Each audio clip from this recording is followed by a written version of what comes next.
And new this morning, Honda Canada is putting its $15 billion Canadian electric vehicle plans on hold for 2 years. Alliston, Ontario. Automaker Honda, along with the Prime Minister and Ontario's Premier, have just announced a $15 billion investment. Honda has announced a $15 billion investment in Ontario, building EV batteries and vehicles north of the GTA in we begin Alliston. with a seismic shift in North America's auto industry, one that is already reshaping investment flows, redrawing supply chains, and raising serious questions about the future of manufacturing on both sides of the border. A move that began quietly in the Canadian province of Ontario has now grown into one of the most significant industrial realignments in decades.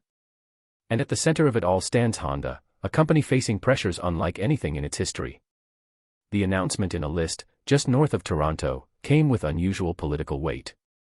Standing beside Canada's Prime Minister and Ontario's Premier, Honda revealed a sweeping $15 billion investment, a project designed to build electric vehicle batteries and fully assembled EVs in a region rapidly becoming a global manufacturing crossroads. It was a statement not just of business, but of strategy, a message to markets, investors, and governments across the world.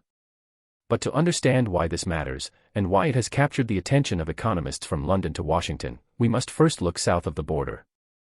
A silent storm has been sweeping across America's auto sector, and even the strongest manufacturers are feeling its force. Honda, a brand widely admired for precision engineering and unwavering reliability, has been struck by one of its most significant financial downturns in modern history. Company analysts now project a staggering drop in profits, nearly 60% wiped off the board in a matter of months. The cause, however, is not decline in consumer interest, nor any technological failure. Instead, it is policy, specifically, the United States' aggressive new import tariffs, some reaching as high as 50%, levied on foreign vehicle manufacturers. These tariffs have transformed every cross-border shipment into a costly gamble. Global losses at Honda are estimated at more than $4.3 billion, with over half directly attributed to the new tariffs from Washington. What was meant to strengthen American industrial might is instead tightening the pressure across the supply chain. Production schedules in states such as Alabama and Ohio have been cut back sharply. Suppliers are missing critical deliveries. Inventories, once carefully managed, are now growing into expensive backlogs. Behind closed doors, industry leaders warn that the damage will not be limited to automotive plants alone, it could ripple through the wider manufacturing ecosystem for years to come. While America confronts protectionist turbulence, Canada has chosen an entirely different course, one built on stability, long-term planning, and global partnership. As the United States doubled down on trade barriers, Ottawa recognized a rare opening. What began as defensive planning rapidly transformed into a national strategy to attract high-value investment.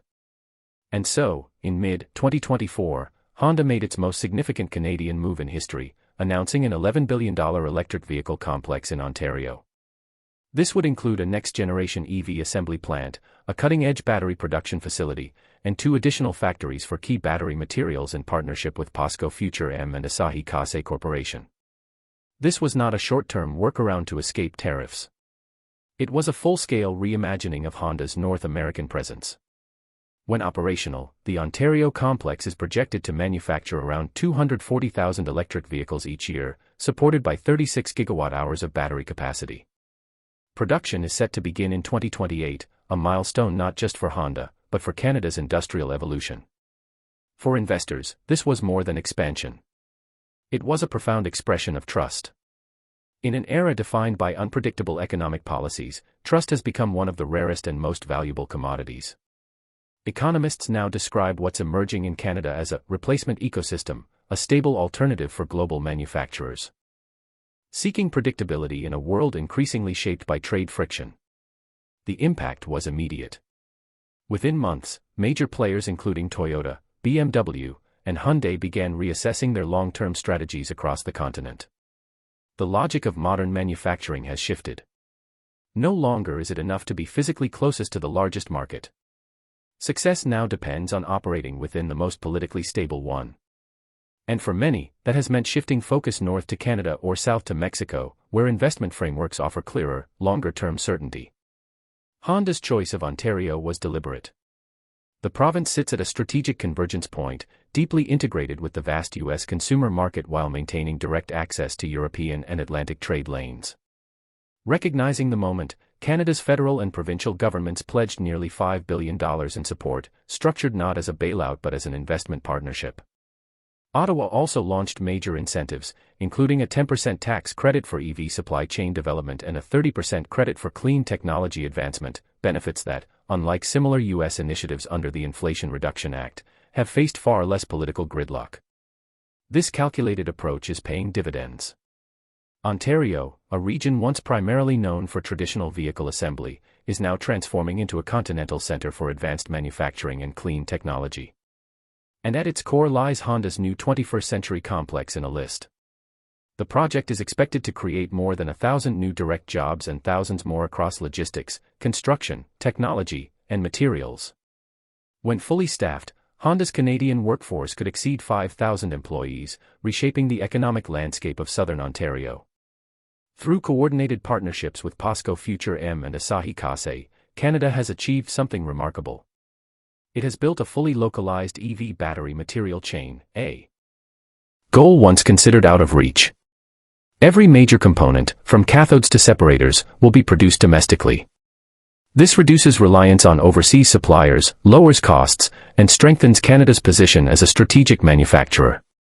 Analysts estimate that localization alone could cut battery production costs by more than 20%, giving Honda a crucial edge over Chinese and American competitors. Meanwhile, the United States faces rising challenges. With tariffs driving the cost of each imported Honda vehicle up by as much as $7,000, consumer demand has dropped sharply. Sales fell 18% in the second quarter of 2025 alone. Honda's Mexican and Canadian operations have increased production to compensate, reducing the role of U.S. factories. Foreign direct investment into American manufacturing has dropped by nearly 30% in the first half of the year. The very policies intended to revive American industry are pushing investment, jobs, and innovation across borders. Canada, by contrast, has attracted more than $46 billion in EV-related investment since 2020, outpacing both the U.S. and Mexico. The contrast is stark. While the U.S. builds barriers, Canada builds bridges.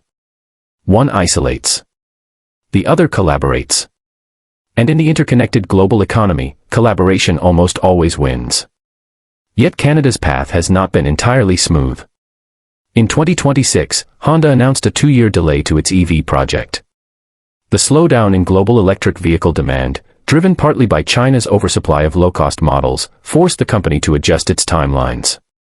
Rather than expanding in an overheated market, Honda chose caution. While some critics labeled the delay a setback, many analysts defended it as a disciplined and measured decision, an opportunity for Honda to refine its supply chain, recalibrate production, and align manufacturing with genuine long-term demand. Even with the delay, the overarching trend is unmistakable. Protectionism, once treated as a straightforward strategy for economic independence, has shown itself to be a complicated gamble. In the case of the United States, tariffs designed to protect domestic industries are instead pushing investment abroad. The global map of manufacturing is being redrawn, not because of breakthroughs in technology or shifts in market tastes, but because of trust. Nations that can guarantee it attract growth. Those that cannot risk falling behind. America now faces a difficult question: can a nation rebuild its industrial base by erecting walls around the very systems that fuel it? Or has the world economy evolved beyond such isolationist approaches? Recent negotiations between the U.S. and key allies reveal attempts to rebuild damaged trading relationships. Agreements with Japan focused heavily on securing rare earth elements and critical minerals essential for next-generation vehicles and electronics. Both governments agreed to streamline permitting, expand mining cooperation, and support cross-investment to reduce reliance on China. In a notable gesture, Toyota signaled willingness to open its domestic network to U.S.-built vehicles, though this remains a framework rather than a fully functioning program. South Korea's agreement emphasized aerospace development and industrial cooperation. Seoul committed to purchasing aircraft and engines from American giants Boeing and GE Aerospace, reinforcing U.S. manufacturing while enhancing South Korea's role in regional defense and transport. Although the Trump administration originally sought $350 billion in investment commitments, the final figure settled at $200 billion spread across several years. Still, these agreements may not be enough to reverse the deeper shift already underway. Canada's industrial rise, built on long-term planning and stable policy, has fundamentally altered the trajectory of North American manufacturing. And for companies like Honda, companies navigating global uncertainty, trust has become the deciding factor. As this industrial realignment continues, the consequences will extend far beyond car factories. They will shape energy policy, mineral development, research investment, trade dynamics, and employment landscapes for decades to come. And the question remains, which nations are prepared for that future, and which are allowing short-term politics to shape long-term decline? That is the story developing tonight, a story that will continue to influence governments, industries, and households across the world.